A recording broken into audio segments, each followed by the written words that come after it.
I caught my wife cheating, and my sister blamed me for her gifts. So I bought a 3-bedroom house, crushed their doorstep guilt trap, and went cold no contact. Hey guys, I'm 34 male, and I never thought I'd be posting on here about this crap. But here we are. I used to have what I thought was a pretty decent life.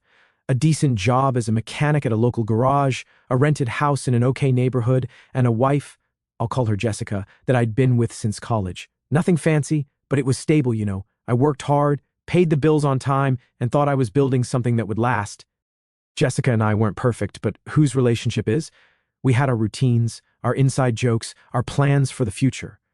Or at least I thought we did. 2 years ago, my life basically exploded when I walked in on my wife Jessica screwing our neighbor in our bed. I'm not even making this up. I came home early from work because I wanted to surprise her for our anniversary. Guess the surprise was on me. I still remember the look on her face when she saw me standing in the doorway. Not even embarrassment, just annoyance that I'd interrupted. That's when I knew our 6-year marriage was actually dead, long before I opened that bedroom door.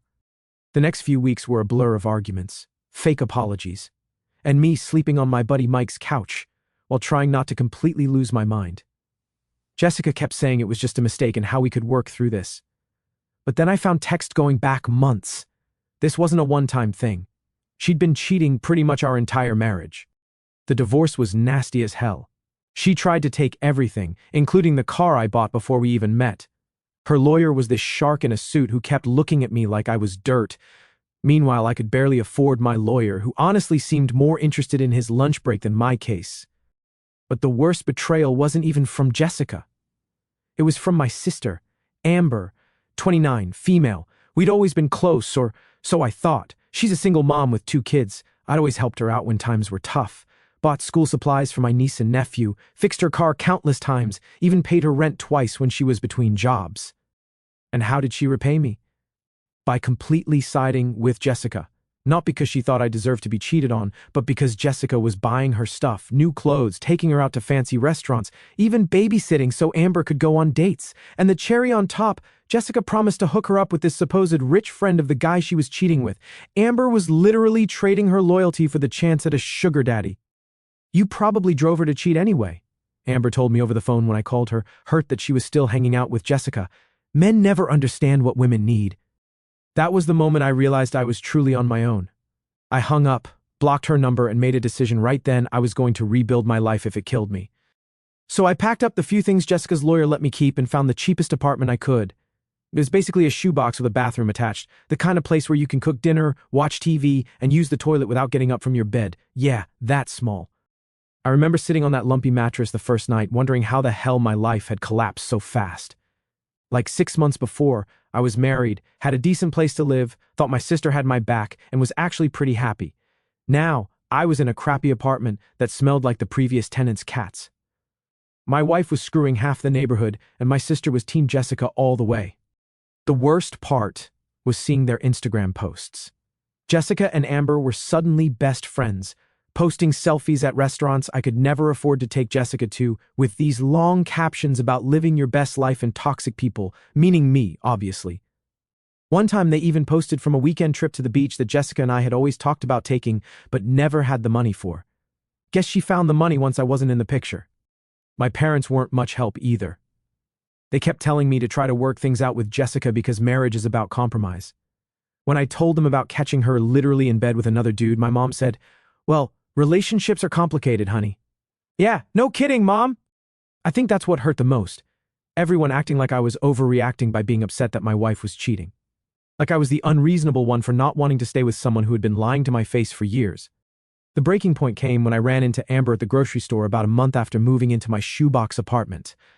I was buying ramen and cheap coffee, basically my entire diet at that point, and she was loading up on expensive snacks, the kind of stuff she could never afford before. I tried to avoid her, but she spotted me and came over with this fake concerned look. "Oh my God, you look terrible," she said, eyeing my cart. "Are you eating enough?" Before I could answer, she launched into this story about how Jessica was doing so much better now and how her new boyfriend, the neighbor she'd been cheating with, was so generous and took them all out to this fancy restaurant last weekend. "You know," she said, leaning in like she was sharing some big secret, "Jessica told me everything about why your marriage failed. You really should have paid more attention to her needs." I just stared at her, not even knowing how to respond to that. My sister, who I'd helped raise after our dad left when she was 12, was standing in front of me, basically saying I deserved to be cheated on. "Jessica's new boyfriend might have a friend you'd like," she added with a smirk. "Someone who can afford better groceries than this." She gestured at my cart. I left my groceries right there in the aisle and walked out, didn't say a word to her, just turned around and left. That night, I made a plan. I was done feeling sorry for myself, done letting Jessica and Amber make me feel like I was the problem. I was going to rebuild my life from scratch, and I was going to do it so well that they'd choke on their words. My goal was to work my ass off until I could afford a place of my own, a real place, not a depressing shoebox, something that was mine that no one could take away from me. Revenge would taste sweet in the end. So my routine went insane and probably not healthy. But I didn't care. I'd wake up at 5 a.m., hit the crappy gym in my apartment building, basically just a treadmill and some dumbbells in a closet, then get to the garage by 6:30. I'd work until 6 or 7 p.m., sometimes later if we had emergency repairs. Then I'd grab some cheap takeout, go home, and study until my eyes couldn't stay open anymore. Weekends weren't any better.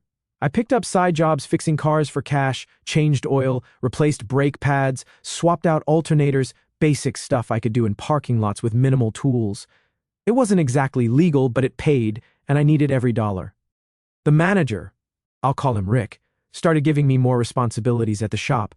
First, it was just ordering parts and talking to customers. Then, he let me handle the scheduling and some of the hiring. By month 6, I was basically running the place while he supervised, also known as played solitaire in the back office. You know, he told me one day while we were locking up, "I've owned this place for almost 30 years. Never had someone work as hard as you do. What's driving you, kid?" I thought about telling him the whole sad story, the cheating wife, the backstabbing sister, the whole mess. But instead I just said, "Trying to buy a house." He nodded like that made perfect sense. "Good goal. Nothing better than having your own place. No landlord to answer to, no worrying about rent going up. Smart move." That simple validation meant more to me than he probably realized. In a world where everyone seemed to think I was the bad guy for being upset about being cheated on, having someone just say "good job" was huge. The funny thing is, even though I was working nonstop, I started feeling better. Like the constant activity kept me from sitting around feeling sorry for myself. And seeing actual progress in my bank account every month gave me something to focus on besides how much my life sucked. Don't get me wrong, I still had plenty of bad days, days when I'd see a post from Jessica or Amber and have to resist the urge to throw my phone against the wall, days when a customer would come in who reminded me of Jessica and I'd get flashbacks of her cheating. But those days got fewer and farther between as time passed. The online classes were kicking my ass, though. I hadn't been a great student in high school, and trying to learn accounting principles after a 12-hour shift fixing cars was brutal. I failed the first practice exam so badly that my online tutor actually called me to ask if I was okay. But I kept at it, studying during lunch breaks, watching tutorial videos while waiting for parts deliveries, drilling myself with flashcards before bed. Slowly, painfully, I started to get it. And the more I understood, the more I could see how Rick's business could be improved. He was still doing everything old school, paper invoices, no real inventory system, pricing based on gut feeling rather than actual costs. One night after closing, I showed him a spreadsheet I'd made analyzing the last 6 months of jobs. I'd broken down which services made the most profit, which customers were repeat business, which suppliers gave us the best deals. It was basic stuff I'd learned in my classes, but Rick looked at me like I'd just performed magic. "Where did you learn to do all this?" he asked, scrolling through my analysis. "Online classes," I said. "Been taking them at night." He gave me this long look, then said something that changed everything. "You know, I've been thinking about selling this place when I retire. Always figured I'd just close up shop, but are you interested in buying me out someday?" I couldn't believe what I was hearing. Own the garage? Actually be my own boss? It seemed impossible. "I don't have that kind of money, Rick." He waved his hand dismissively. "We could work something out. Payment plan. You taking over more and more while I phase out. I'd rather sell to someone who gives a damn than some corporation that'll fire everyone and jack up prices." It was the first time in ages that I felt like maybe things might work out, not just getting by, but actually building something, having a future that I controlled. That night, I went home and added another goal to my list. Not just buy a house, but buy the garage, too. It would take longer, require even more work, but the thought of owning my own business, Being completely independent was too good to pass up. About a year into my non-stop grind, things at the shop were going great. Rick had basically made me the manager, and our business was up 30% since I'd started running things. I was saving every penny that didn't go to rent or food. My social life was non-existent, but I didn't care. I had a plan. Then I started hearing whispers that things weren't so perfect in Jessica and Amberlin. The guy Jessica had been cheating with? Yeah, he'd moved on to someone else barely 2 months after our divorce was final. Apparently, he wasn't interested in anything serious. And that rich sugar daddy Jessica had promised to introduce Amber to? Turned out, he was just some broke dude pretending to be rich to get into clubs. When Amber finally met him, he tried to get her to pay for dinner. The shopping trips slowed down. The fancy vacations stopped. Jessica had blown through most of her divorce money trying to impress her new boyfriend, who'd now ditched her, and Amber, who'd quit her steady job at the insurance office thinking she was about to land a rich guy, was struggling to find work again. I heard all this through Mike, who was still friends with Jessica's cousin. I didn't say anything when he told me. Didn't laugh or say I told you so. Just nodded and kept working on the transmission I was fixing. But inside, I'm not going to lie, it felt good to know karma was finally showing up. Rick noticed how much effort I was putting in and offered me a deal I never expected. He wanted to start the process of me buying him out of the business. "You're running it anyway," he said. "Might as well own it." We worked out a payment plan that would take years, but it was doable. Between that and my savings, I finally had enough for a down payment on a modest house in a decent neighborhood. Nothing fancy, but it would be mine. The day I signed the papers for the house, I immediately got a text from a number I didn't recognize. It was Amber. Somehow, she'd gotten a new phone and wanted to reconnect. She said she missed her brother and how family should stick together. I didn't respond. I was too busy planning my move. Then one Saturday, I was at the shop late, finishing up a complicated engine rebuild when Rick came in. He usually didn't work weekends, so I was surprised to see him. "Don't you ever take a day off?" he asked, shaking his head. I shrugged. Got nowhere else to be. He sat down on the stool next to my workbench. "Look, I've been meaning to talk to you about something. My wife and I are thinking about moving to Arizona. Her arthritis is getting worse, and the cold winters here aren't helping. The doctor says a warmer climate would be good for her." My heart sank. Was he selling the garage to someone else after all my hard work? "So, what happens to the shop?" I asked, trying to keep my voice casual. He looked at me like I was an idiot. "That's what I want to talk about. I'm ready to accelerate our plan. Instead of the 5-year buyout we discussed, I want to do it in 2. You take over as owner at the end of the year, we work out a payment schedule you can handle, and I head west for some sunshine." I couldn't believe what I was hearing. It was happening way faster than I'd expected. "I don't know if I have enough saved for that kind of down payment yet," I admitted. "I just put most of my savings toward the house." Rick waved his hand. "We'll figure it out. You've already increased business by 30%. The place is worth more with you running it anyway. Maybe we adjust the percentages a bit. You get a bigger cut of the profits now, but more of that goes toward your ownership stake." We spent the next hour working out the details. By the time he left, we had the outline of a deal that would make me the owner of Rick's Auto Repair by Christmas. It wasn't perfect. I'd be stretching myself financially for a couple of years, but it was doable. And the thought of owning my own business before I turned 35? That was worth the risk. As I was locking up the shop, my phone buzzed with another text from Amber. This one was less friendly than the first. "Seriously, you're just going to ignore me after everything I've done for you? Real mature, bro." I snorted. Everything she'd done for me, like trash-talking me to my ex-wife, mocking my pain while I was at my lowest point, choosing Jessica's empty promises over her own brother. I typed out about 5 different angry responses, deleted them all, and finally settled on "busy with work, talk later." It was non-committal enough that she couldn't accuse me of ignoring her, but vague enough that later could mean basically never. I had no interest in letting Amber back into my life just because her meal ticket had disappeared. When I got home to my crappy apartment that night, I looked around at the packed boxes and cheap furniture and felt something I hadn't experienced in a long time: pride. Just a few days, I'd be moving into my own house. In a few months, I'd own my own business. And I'd done it all by myself while the people who were supposed to love me had been betting on my failure. And because nothing in this life is perfect. The next morning, I got a call from the real estate agent. The seller was trying to back out, claiming they got a better offer. My stomach dropped, but the agent reassured me the contract was airtight. It had just delayed closing by a couple of weeks, while their lawyer set them straight. Annoying, but after the year I'd had, one more obstacle wasn't going to stop me. 3 days before I was set to move into my new place, there was a knock at my apartment door. I wasn't expecting anyone, and the few friends I had left knew I was busy packing. I opened the door to find Amber standing there, looking nothing like the confident woman who'd mocked me at the grocery store a year ago.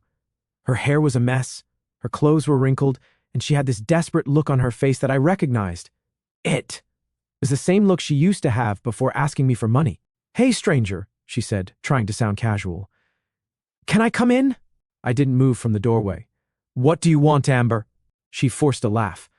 "Can't a sister just visit her brother? It's been forever." "Yeah, about a year since you came to the shop to brag about Jessica's diamond bracelet," I said, crossing my arms. Her fake smile dropped. "Look, I made some mistakes, okay? I was stupid. Jessica fed me all these lies about you, and I believed her. I'm sorry," I laughed. "Where is Jessica now? Still buying you stuff?" Amber's eyes dropped to the floor. "We're not really hanging out anymore. She's going through some stuff." That meant Jessica wasn't useful to her anymore. I sighed. "What do you want, Amber?" That's when she noticed the boxes behind me. "Are you moving?" "Yep. Bought a house. Closing was last week." Her eyes lit up like I'd just offered her a winning lottery ticket. "A house? That's amazing. How many bedrooms?" And there it was. I could see the wheels turning in her head. "3, I said, knowing exactly where this was going. "That's perfect," she exclaimed, way too enthusiastically. "Because, well, I'm kind of in a situation. My landlord's selling the building, and we have to be out by the end of the month. The kids and I have been looking, but you know how crazy rent is these days." I just stared at her, waiting for her to get to the point. "So I was thinking," she continued, "maybe we could help each other out. The kids and I could move in with you. We wouldn't be any trouble. I could help with bills once I find a new job, and the kids would love having their uncle around." The audacity was actually impressive. After everything, the betrayal, the mockery, the complete dismissal of my pain, she really thought she could just show up and get a free place to live. "No," I said simply. Her smile faltered. "What do you mean, no?" "I mean no. You can't live with me. Not now. Not ever."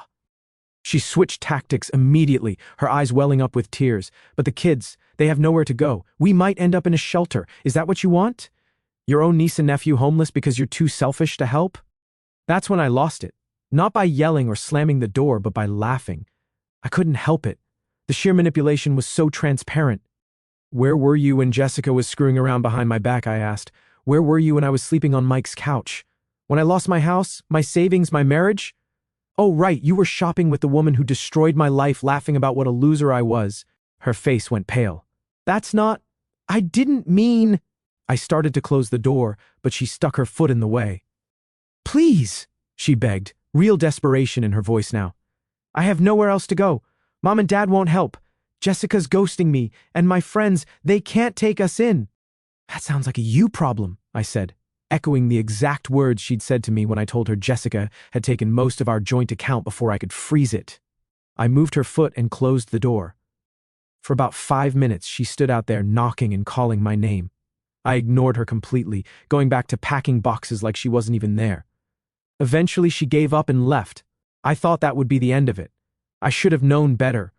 The next day, my phone started blowing up with texts and calls, not just from Amber, but from my parents too. Apparently, Amber had gone straight to them with some sob story about how I was refusing to help her and the kids in their time of need.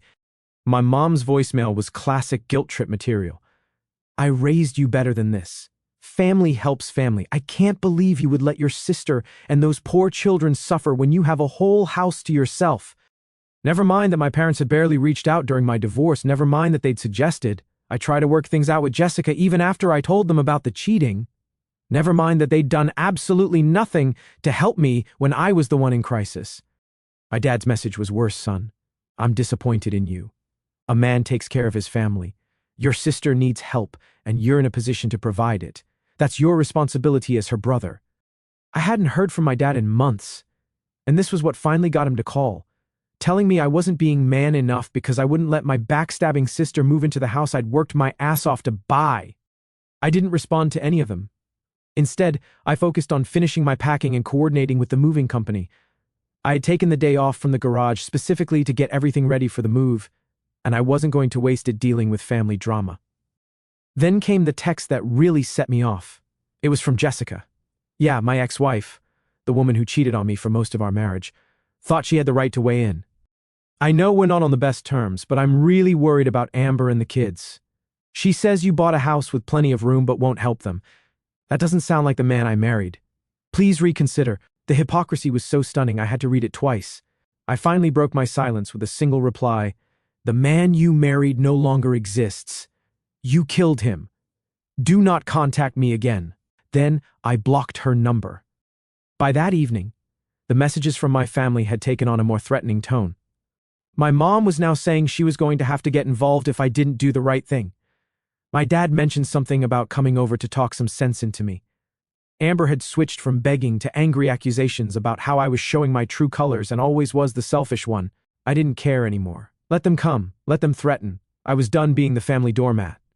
The next morning, I woke up to a new voice message from an unknown number.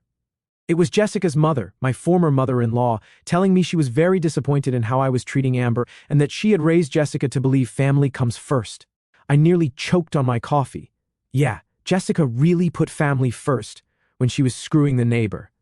I realized they were pulling out all the stops, contacting anyone they thought might have influence over me. It was pathetic and desperate, but also a little scary. How far were they willing to go? I decided to take some precautions. I called the real estate agent and asked if we could move up the closing date, explaining that I had some family issues and needed to get into the house as soon as possible. She said she'd try, but no promises. Then I called Rick and explained the situation. He was surprisingly understanding, even offering to let me crash at his place if things got too intense with my family. I also called Mike, who had been my rock through the divorce. He immediately offered to come over and help me finish packing and to be there when I moved in case my family tried to show up and cause trouble. Dude, he said, they're only coming around now because you're doing well. Where were they when you were sleeping on my couch? Screw them. It felt good to have people in my corner, even if they weren't blood relatives. That afternoon, the real estate agent called with good news. We could close the next day. The seller had finally accepted that they couldn't back out, and all the paperwork was ready. I'd be able to move into my new house 48 hours earlier than planned. I didn't tell anyone in my family about the change in plans, let them show up at my empty apartment. By then, I'd be safely in my new home with the security system installed and no forwarding address left behind. Moving day came, and I left my crappy apartment behind for good. My new house wasn't anything special by most people's standards, but to me, it was everything. I spent that first night sitting on my back porch with a cold soda, looking up at the stars, feeling like I could finally breathe again. And I did something I probably shouldn't have. I posted a few photos of my new place on Facebook. Nothing flashy, just a simple new chapter, new home post. I knew Amber would see it. I knew my parents would see it. Part of me wanted them to. The reactions were immediate. Friends I hadn't talked to in ages congratulated me. Guys from the shop liked the post. A few people from high school commented about how well I was doing. And then the private messages started. My dad telling me how disappointed he was that I would flaunt my success while my sister struggles, my mom saying I was being needlessly cruel, and Amber, she went nuclear, posting this long, dramatic rant on her page about how money changes people. She didn't tag me, but everyone knew who she was talking about. I didn't engage with their drama. I focused on the garage. Business was booming, and Rick was talking about retiring earlier than planned. We were working out the details of me taking over completely within the next year. For the first time since finding Jessica with that guy, I was actually happy. Not just surviving, but thriving. And I'd done it all on my own. But of course, they couldn't just let me be. 3 days after I moved in, my mom called from a new number I hadn't blocked yet. I picked up without checking caller ID, thinking it might be a client from the garage. Hello? Finally you answer. My mom's voice was that special mix of relief and accusation. We've been trying to reach you for days. I sighed. What do you want, Mom? What do I want? I want you to act like the son I raised. Your sister and those children are about to be homeless, and you're ignoring their calls while living in a big empty house all by yourself. I had to laugh at that. Big empty house? Mom, it's a modest 3-bedroom in a middle-class neighborhood, and it's not empty. I live here. You know what I mean, she snapped. You have room. They need room. It's that simple. Nothing's ever that simple, I said. Where was all this family concern when Jessica was cheating on me, when I was the one who lost everything? There was a pause on the line. Then, in a softer voice, she said, That was different. How? How was it different? I demanded. You're a man, she said, like that explained everything. Men can take care of themselves. Amber has children. And there it was, the double standard that had defined my entire relationship with my family. I was expected to handle everything on my own, to sacrifice, to be the strong one. But Amber? She got endless excuses. Mom? I said, keeping my voice calm. I worked 80-hour weeks for 2 years to afford this house. I took online classes after 12-hour shifts at the garage. I lived in an apartment where the bathroom ceiling leaked when the upstairs neighbor took a shower. I did all that by myself, without help from anyone, especially not my family. So no, Amber can't live with me. She made her choice when she sided with Jessica, and now she can deal with the consequences. She made a mistake, my mom insisted. People make mistakes. Yeah, they do, I agreed. And sometimes, those mistakes have consequences that can't be fixed with a simple sorry. This is one of those times. So you'll punish the children too? They didn't do anything wrong. It was a low blow, using my niece and nephew against me. I loved those kids, even though I hadn't seen them much since the divorce.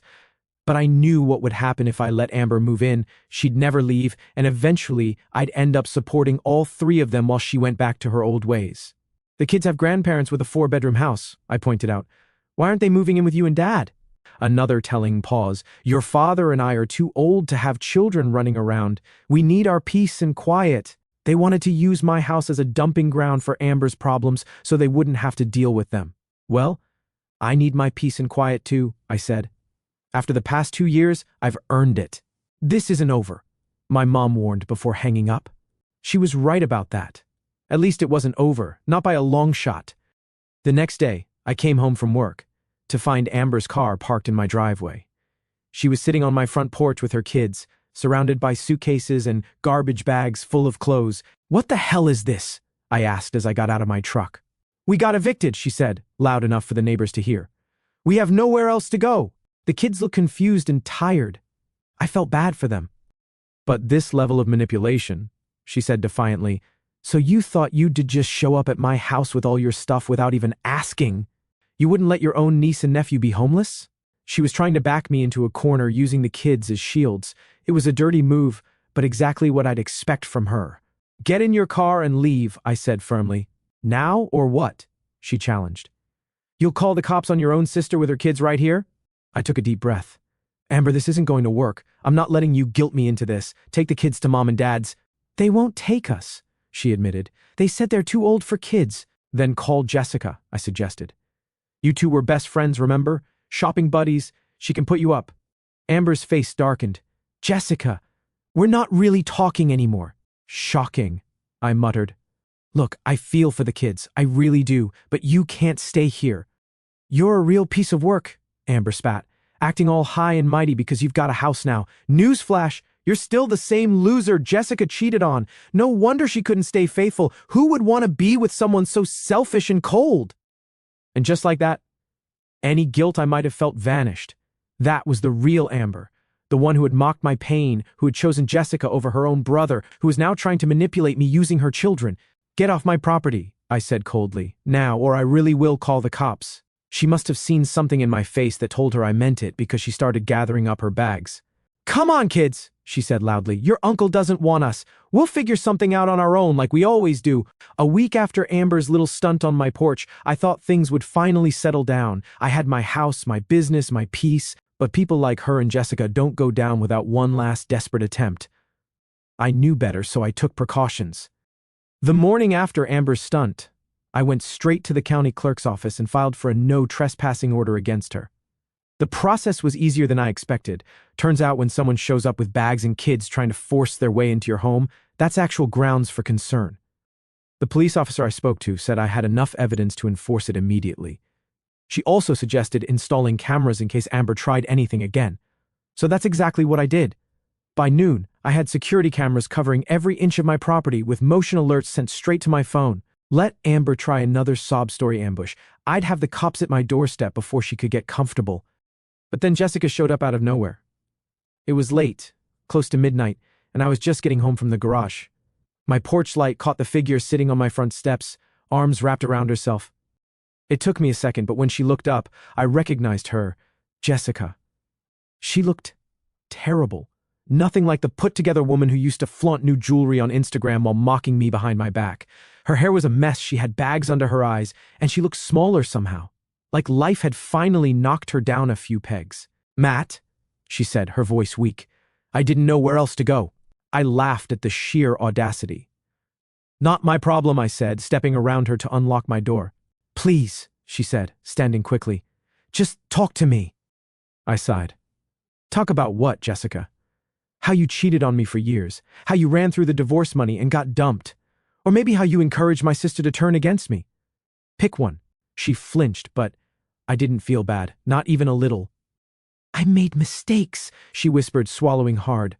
"I was stupid." She stopped rubbing her arms like she was trying to hold herself together. I thought I had everything figured out, but I didn't. He left me, Matt, just like that. One day I woke up, and he was gone. Took everything. I lost my job, my apartment. I'm back at my mom's place, and she's threatening to kick me out. "Sounds like karma," I said, stepping inside. She grabbed my arm before I could close the door. "I loved you," she blurted, tears in her eyes. "I know I messed up, but we had something real. Don't you ever miss it?" I stared at her for a long moment, then smiled. "No," I said, and shut the door in her face. I stood there listening as she cried outside for a minute before finally giving up and leaving. I didn't feel a damn thing. She was just another person from my past, desperate to claw her way back in, but that door was locked and I was never opening it again. Amber must have found out about Jessica's failed attempt because 2 days later, my parents showed up unannounced. I opened the door to see my mom with her arms crossed and my dad already looking pissed. "We need to talk," my mom said, stepping past me into the house like she still had authority over me. I let them in, if only to get it over with. They didn't waste time. "Your sister is in trouble," my dad started. "She needs a place to stay. A good son would help her." "A good son?" I repeated, laughing. "Funny. I don't remember hearing from you when I was the one who needed help." My mom's face hardened. "That was different. You're a man. Amber has children. And I told her to take them to you," I shot back. "But I guess your peace and quiet is more important, huh? You want me to be the responsible one, but only when it benefits you?" My dad stood up, voice cold. "You're selfish. You let money change you. You're not the son we raised." That hit, but not in the way they intended. I just nodded. "You're right. I'm not the son you raised. That guy would have let himself be guilted into taking care of a woman who betrayed him.